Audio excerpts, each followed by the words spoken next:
బలవంతంగా ఇరికించం అనమాట డైరెక్టర్. బలవంతంగా ముగ్గురిని అదే హౌస్‌లో వేసేసాడు. నాకు ఇంకోటి ఎక్కడ ఒళ్ళు మండిపోయింది అంటే అది గోస్ట్ హౌస్. గోస్ట్ హౌస్‌లో వీళ్ళందరూ కూడా ఎలా అంటే ఏదో డైనింగ్ టేబుల్ మీద కూర్చొని ఏం చేసావు? ఈరోజు కూర ఏంటి? ఎలా ఉన్నారు? ఈరోజు సన్ స్క్రీన్ ఉందా? ఏ క్రీమ్ కావాలా నీకు? తీసుకో ఇదిగో. నీకేమైనా కావాలా? తినడానికి ఏమైనా కావాలా? సరే అయితే జొమాటోలో ఆర్డర్ పెడదాం అని చెప్పి ఆర్డర్ పెట్టుకొని వచ్చేస్తే ప్రతిదీ తినేస్తారు. నాకు అది అర్థం కాదు. ఒరేయ్ మీరు ఉంటుంది గోస్ట్ హౌస్‌లోరా లేదా ఏ పబ్‌లో కాదురా బాబు. ఇష్టం వచ్చినవన్నీ తింటారు. ఇష్టం వచ్చినట్టు ఉంటారు. ఈ అమ్మ సిగ్నల్స్ ఉంటాయి. మళ్ళీ మొబైల్ సిగ్నల్స్ కూడా ఉంటాయి. ఇష్టం వచ్చిన వాళ్ళకి ఫోన్ చేసుకోవచ్చు. అంటే డెవిల్ ఏంటంటే అది మంచిదేమో అనమాట. ఇప్పుడు సంజయ్ దత్ ఎవరైతే చేశారో ఆయన చాలా మంచి ఆయన. ఏంటంటే ఆళ్ళని ఇబ్బంది పెట్టరు పాపం మనుషుల్ని. లాక్ చేశారు అంతే తప్ప ఫుల్ ఫెసిలిటీస్ అనమాట. ఇప్పుడు ఎలా అంటే మనం పీజీస్‌లో ఉంటాం కదా!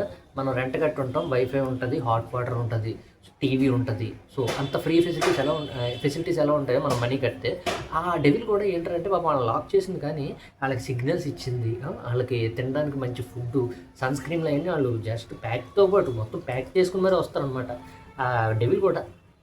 ఆ డెవిల్ కూడా ఆళ్ళని అలాగా హైప్నటైజ్ చేద్దనమాట. సో, అందరూ ప్యాక్ చేసుకొని భలే వస్తారబ్బా! ఏదో టూర్‌కి, వెకేషన్‌కి వస్తున్నట్టు.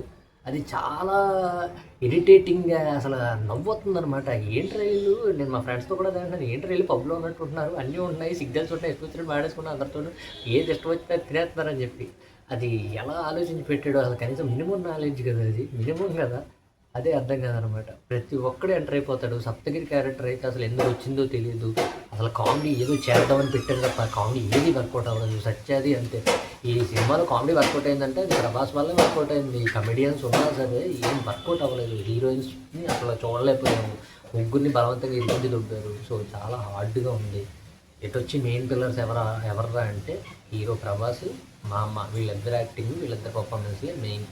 సో, బట్ ఎక్సెప్ట్ డూప్స్‌ని తగ్గించాలబ్బా ప్రభాస్ గారు ఏమనుకున్నా పర్లేదు కానీ డూప్ ఎక్కువ పెట్టేసి డూపే చేసేస్తే కనుక అది కష్టం కదా! అది మీ ఫ్యాన్స్ గానీ, ఆడియన్స్ గానీ ప్రభాస్‌ని చూడడానికే కదా వచ్చేది. సో, హోప్ అండర్‌స్టాండ్ ఇది అవ్వదు. ఈ టైప్ అవ్వదని అనుకున్నాను. ఎందుకంటే నెక్స్ట్ స్పిరిట్ సందీప్ రెడ్డి వంగ గారు ఇలాంటివేమీ అవ్వనివ్వరు.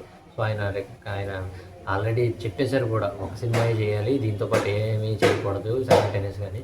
సో, అందులో అవ్వదులే. ఇందులో మాత్రం చాలా హార్డ్‌గా ఉందబ్బా! అలాగా ఫేస్ కదిలిపోవడం, గ్రాఫిక్స్ అది. సో, తీసుకోలేకపోయామనమాట. అదనమాట. ఇందులో ఇంకా ఏంట్రా అంటే ఈ లాస్ట్ 20 మినిట్స్ అని ఎందుకు పెట్టానంటే అదే హైలైట్ అబ్బా! లాస్ట్ 20 మినిట్స్ కాన్సెప్ట్ అది బాగుంది. చాలా హిప్నటైజింగ్ మీద చేశారు అది. చాలా బాగుంది. చాలా ఎంగేజింగ్‌గా ఉందనమాట. నాకు ఎస్పెషల్లీ ప్రభాస్ గారి ఎమోషనల్ సీన్ ఒకటుంది హాస్పిటల్ సీను. అందులో ఆయన యాక్టింగ్ పీక్స్ అనమాట. చాలా బాగా చేశారు. అక్కడి నుంచే సినిమా కూడా లేచింది. అక్కడి నుంచి 20 మినిట్స్ చాలా బాగుంది. చాలా ఎంగేజింగ్‌గా ఉంది. హిప్నటైజింగ్‌లో చాలా బాగా చూపించారు కూడా. అంటే ఆట ఆడుకుంటాడనమాట. ఆ సినిమాలో వాళ్ళనే కాదు మనల్ని కూడా. అంటే ఈడు ఏం చేస్తాడురా ఇప్పుడు? ఎలా ఎళ్తాడు ఈ వరల్డు? దాని గురించి ఇంకా ఎక్కువ చెప్తే